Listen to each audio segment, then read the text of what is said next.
You're in a good mood, Greg. I'm something. For a guy who has to get up at 6 a.m. tomorrow. Yes, sir. Yes, sir. You lost a bet. You lost a bet? Well, no, I just double booked shit. Oh, okay. So you know what's happening is that they've already heard a little bit of our classic theme song, probably about 15, 20 seconds. And now they're about to hear our new theme song just for special episodes like this one. Okay, hit it. So heal whole as the night is near. But please come in, the time is here. But don't you fret, don't break a sweat. Brad and Greg got your recap set.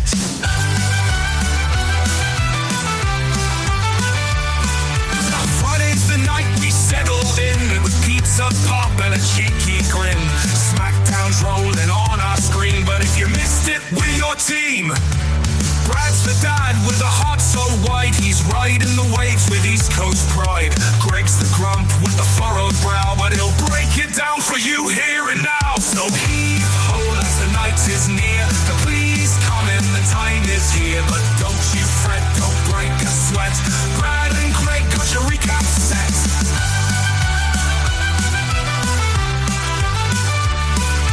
Watch the show so you don't need to scroll or skip or speed. Watch feeds, the chaps, the turns, the pop, the heat. We serve it fresh, concise and sweet. 15 minutes is all we need to plant the seeds for your wrestling greed. We're doing the lifting with East Coast flair, so grab a seat and park it there. So heave ho as the night is near. The please come in, the time is here. But don't you fret, don't break a sweat. Brad and Greg got your recap set.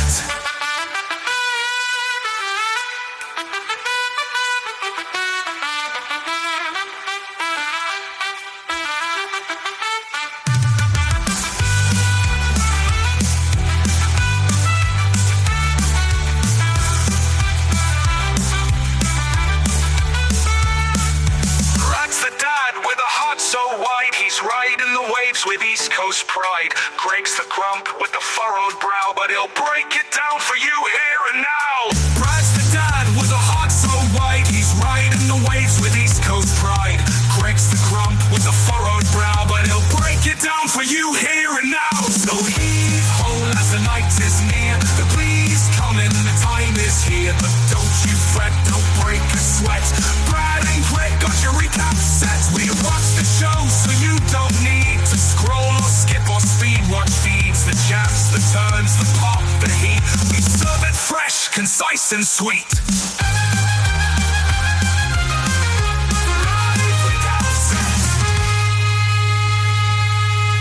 And you're not here. I know. I didn't play it for you. You're going to have to listen to it when you hear the podcast. Yeah. Hello. That means I got to listen to this thing? Yeah, you do. Hello, friends, and welcome to the Hub Sports and Entertainment Network. I am Brad the Dad, and riding shotgun with me is my tag team partner, Greg Father Feltham. Bless you, my son. And we are your SmackDaddies covering SmackDown for this network, and because we really like wrestling. Yes. Most of the time. Most of the time. Well, Greg, it's time for the speed round. All right. As he hits the button, no speed round sound for today. Dun, dun, dun, dun, dun, dun, dun, dun. Oh, wait. Let's try it this way. All right. That works better. Yeah, I don't know why the Mario sound didn't want to work for me today, but it is what it is. Right. We're going to breeze through this, Greg, because there's a lot of good stuff on the show, but a lot of it doesn't have anything to do with tomorrow night. Yeah. So LA Knight and Damion Priest are just walking through Gorilla, and they run into each other, and apparently they have to put their grievances aside so they can fight Jacob and Solo tonight. Right. Do you think did they do that successfully, Greg? No. So that leads us to Jacob Fatu and Solo Sikoa versus Damion Priest and LA Knight in a tag match. What do you want to do with this match, Greg? The frenemies. Yeah, this was LA Knight and Damion Priest being frenemies. But yeah, we can cut this. Yeah, those shockingly, Solo scope a pin because he's the only one not in this match. And then the frenemies fight. Jacob Fatu comes in, stands tall until Drew McIntyre kicks him in the head. That is a fact. The highlight of this show, Greg, what are we doing with John Cena? His fan club is waiting in the parking lot. Oh, this got to be kept. This one is R-Truth is in the. We need an R-Truth sound effect. I think I might get harvest. Let's go Cena. You can't see him as a R-Truth sound effect. I was going to say, do you know what? Just get our crack research team on it, and I'm sure we'll get one at some point soon. So R-Truth is cheering for John Cena. Let's go Cena. You can't see me. Let's go Cena. You can't see me. And Jimmy comes out and tries to talk sense into truth, but that doesn't work. So is that little Jimmy? No, this is Big Jim. Oh, my bad. But should have known better. But is Big Jim? Mm-hmm. Was he originally Little Jimmy? I don't think so. That doesn't make sense. How Big Jim could be Little Jimmy, because Little Jimmy is still pretty little, and Big Jim is obviously big now. But did he just grow up? So think about it. I'm going to explain to you the way I can best explain it. We are watching a male soap opera, right? And in classic soap opera rules, if a young person goes away, they leave the show, they magically come back 3 months later after going away for school. And we know that Big Jim has gone away to the Uso penitentiary. So did he come out of the penitentiary go in as Little Jim and come out as Big Jim? I think no.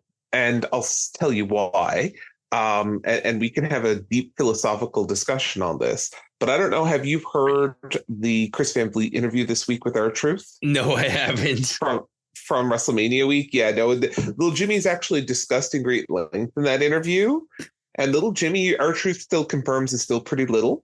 So I don't think that makes sense. But yes, that interview was great. He actually did pitch to WWE and Stephanie McMahon to create the Little Jimmy action figure and just sell an empty box with nothing in it. And they told him no, he couldn't do that. And he's like, well, maybe we put a stick in there with him, like with Little Jimmy. And no, they wouldn't do that. But I guess Cena is now selling empty cases as action figures. So I don't know why R-Truth couldn't have had one, but it was a great interview. If you haven't listened to it yet, go check that one out. Chris Van Vliet's live show with R-Truth from Vegas from WrestleMania.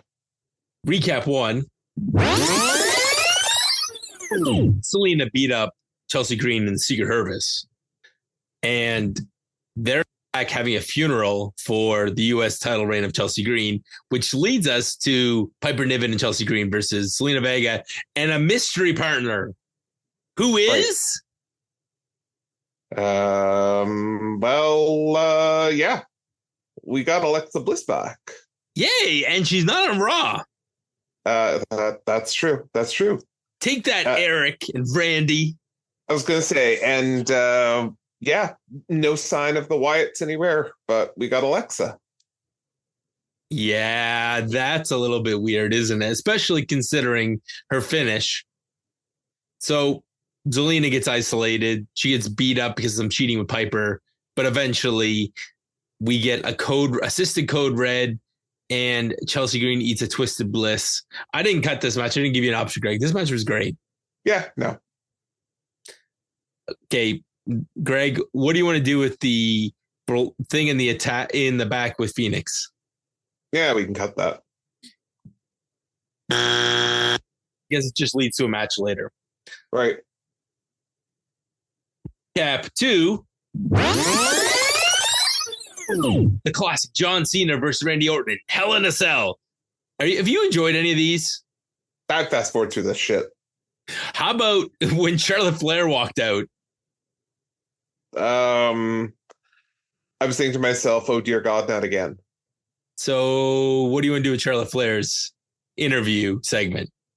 I'm going to cut this only because the crowd did not sing na na na na hey hey goodbye. If they had sung it, I would have kept it, but no, you guys fell down on the job tonight. Yeah, you guys failed, so you get a thank you. They failed. They had one job, Greg. I'm not. And then we had Nia Jax look at Charlotte. Oh, great. Oh, sorry, Jade Cargill. Jade Cargill. And then Jade tells her she's going to get to the back of the line. Yeah, that match is going to be something. Yeah. So Jade Cargill versus Nia Jax and Tiffany standing around watching. What are we doing, Greg? What are we going to do here? Oh, it's your rule. Yeah, but Tiffany's not involved in the match. This is not a Tiffy match. So I'm going to say we cut it. Nia Jax wins after a distraction and is now your number one contender. Yes, that's what we got. The Street Profits cut a promo. Do we keep this? Do we keep the Street Profit promo? Nah, we don't need that. Fraxiom interrupts them and then we get a match. What about the match between Street Profits and Fraxiom? Yeah, sure. I like this. This one can get a yeet. This one can get this rebel heart. Official sound effect of the tag division. Greg, yeah, this was a great match, and the Street Profits lost, which made Bill Fraxiom, but the Street Profits don't lose anything because they're all taped up. Yeah, but aren't the Street Profits supposed to be heels? That was what the theme song would suggest. And then at the end, they were all celebrating together and like show respect and raise their hands. I'm like, I think you need to play the song, Brad. Oh, you okay? Greg's like dun dun dun dun dun dun.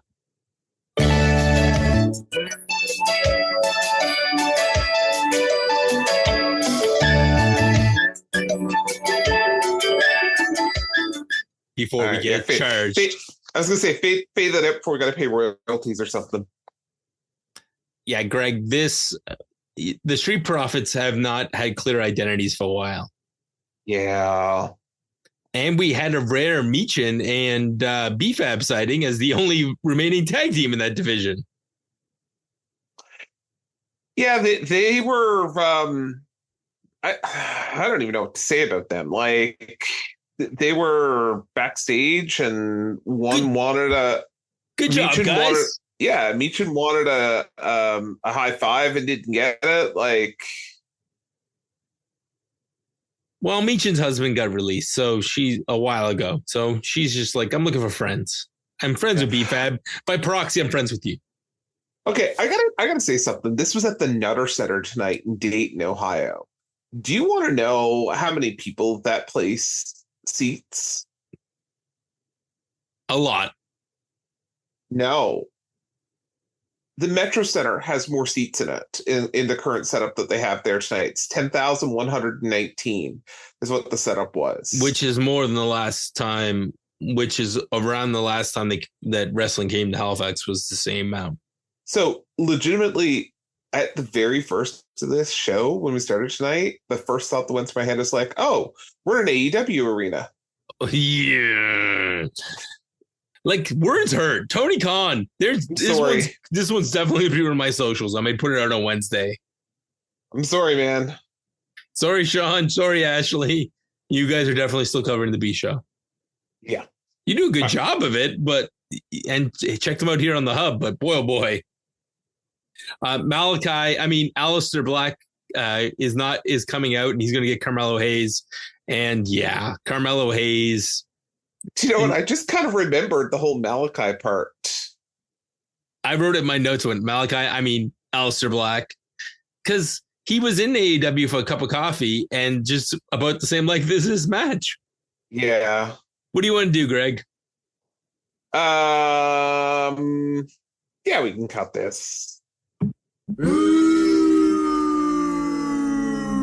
Normally I don't boo you, Greg, but I actually like this match a lot, but them the rules. Yeah, listen, I like the match, but like The finish was great. Rolled up distraction because they had miscommunication between Miz and Carmelo, and a kick to the head for Miz after the match, after the roll up win. Yeah. And I'm okay with I like that. But God, that necklace weird ass face thing on Carmelo. It's Dre. We gotta cut that. Like, I'm sorry, if I would have kept this match if I didn't have to look at that god awful thing. So sorry, you got to face the consequences. You're not down with Dre. I'm not down with a lot of stuff. Solo and Jacob are talking in the back. Solo thinks they need to have a plan. Jacob does have a plan. He's going to dog walk all three of them because he's all gas and no brakes. And that sounds way cooler coming from him than me. Yes. Fraxiom and Motor City Machine Guns get beat up by DIY. Yeah, I don't know why Triple H is in beating up these guys, but here we are. Especially as his beard's growing out, he looks so much like Triple H. Match number 6 was Los Garzas versus Rey Fenix and Andrade. Greg, what are we doing?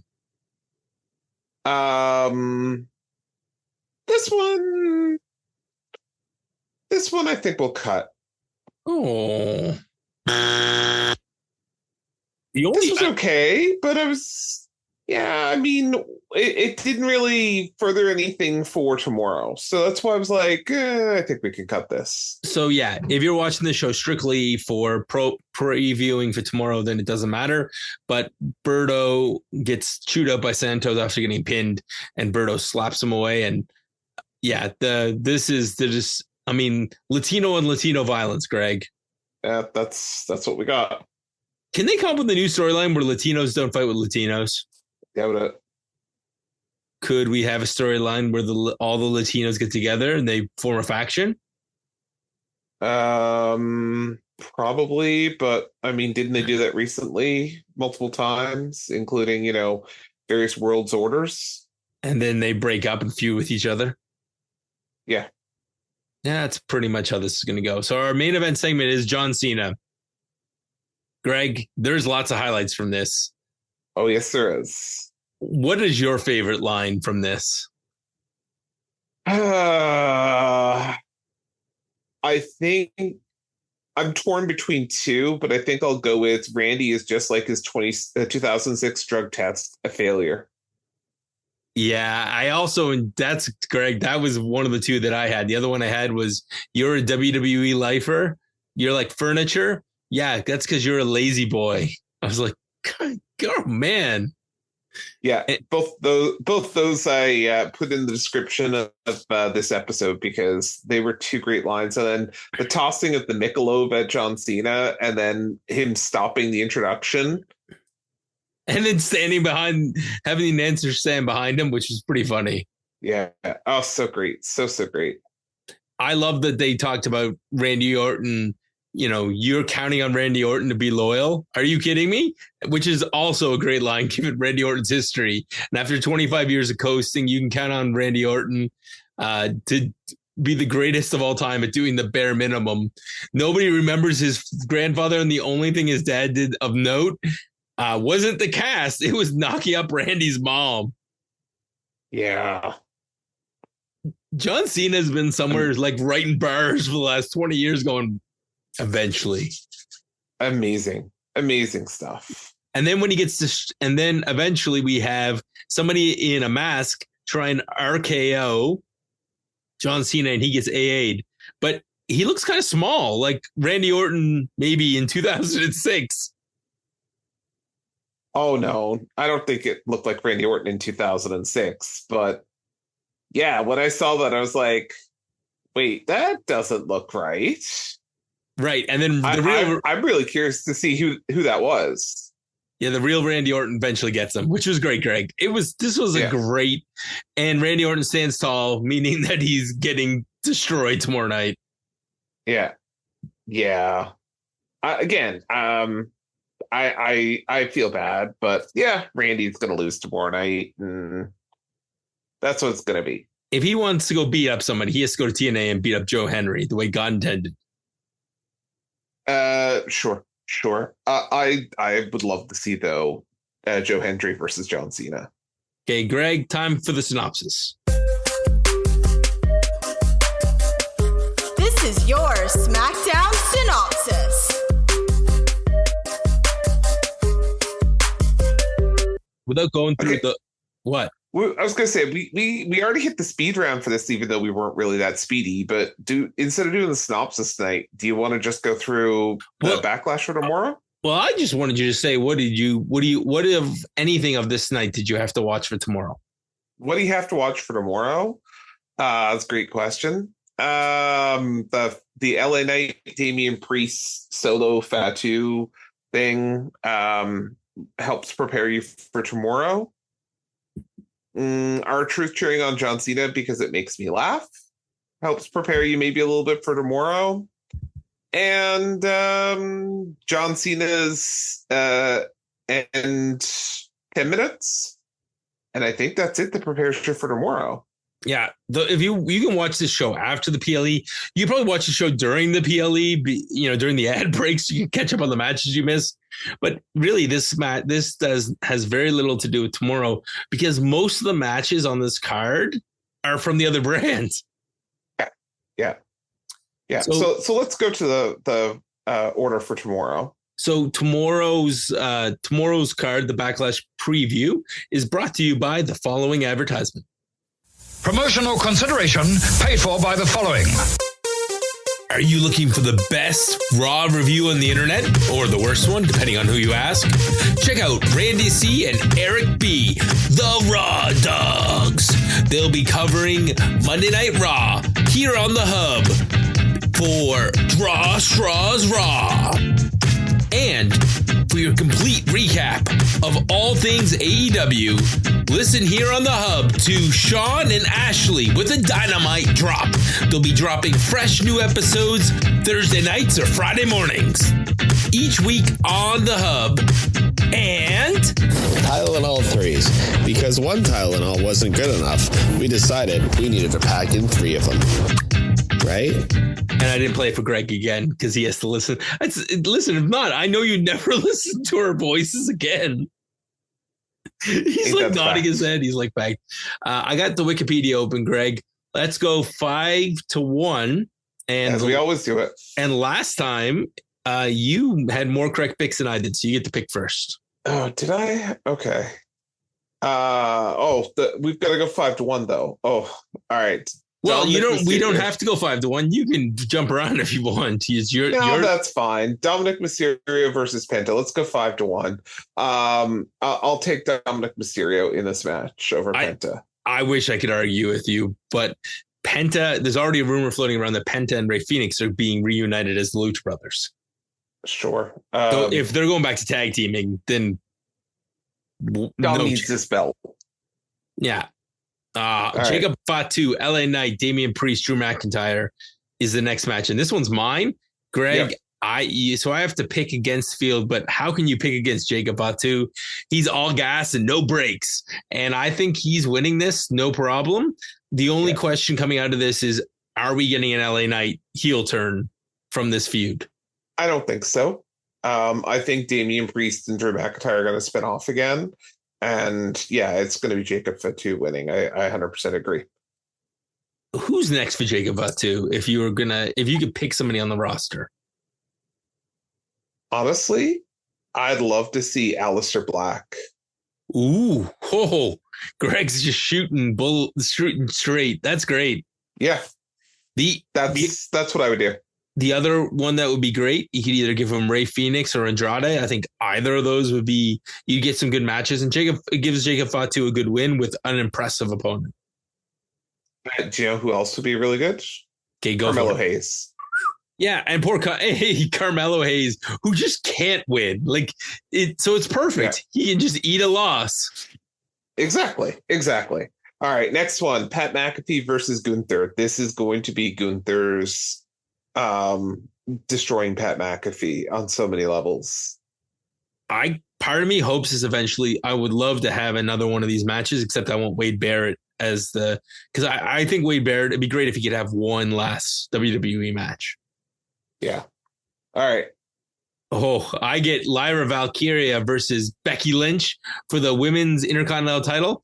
I think this is Becky. I think Becky's winning this based on the fact that like Lyra keeps getting over on Becky. And if you want to hear more about how that's been going, tune in to Draw Straws Raw here on the Hub with Randy C and Eric B. They'll be talking about bananas, fresh roast beef, and not Liv Morgan for the time being, and they'll tell you how mad they are. That's fair. All right. And last but not least, the main event, John Cena versus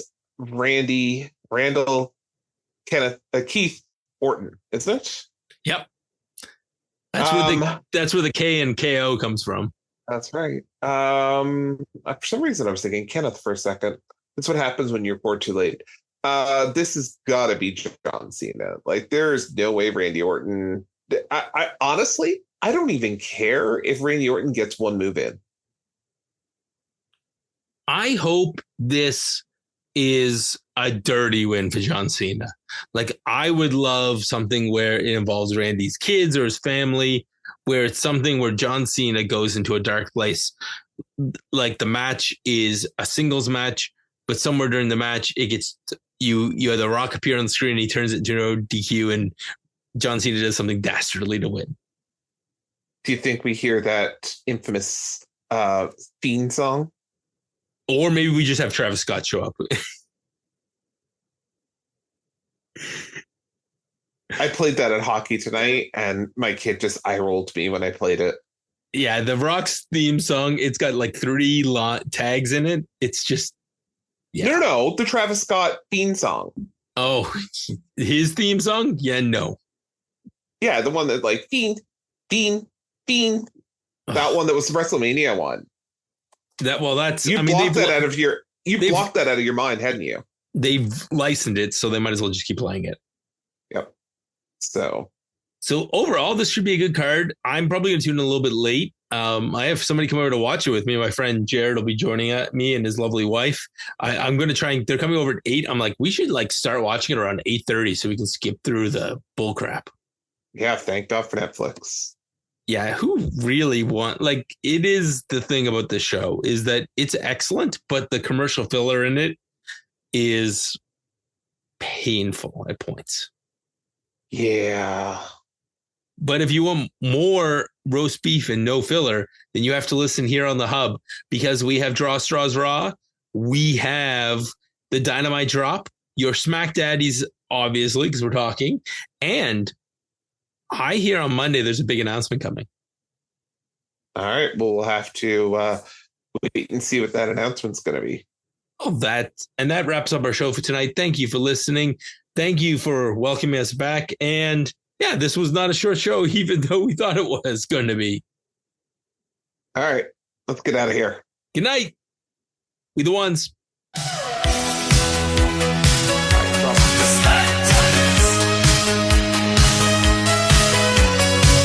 revolutionary podcast in sports entertainment.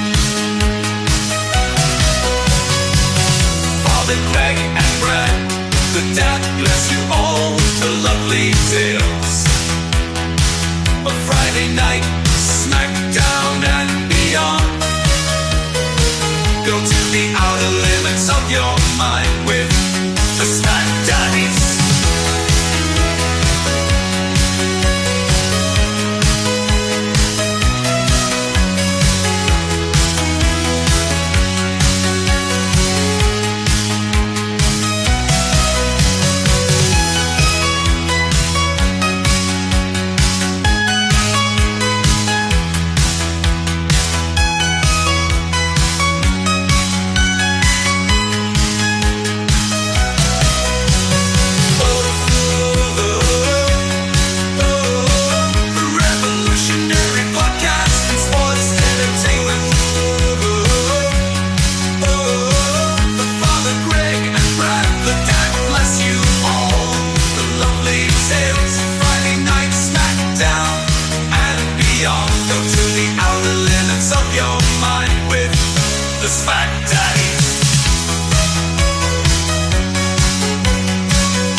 the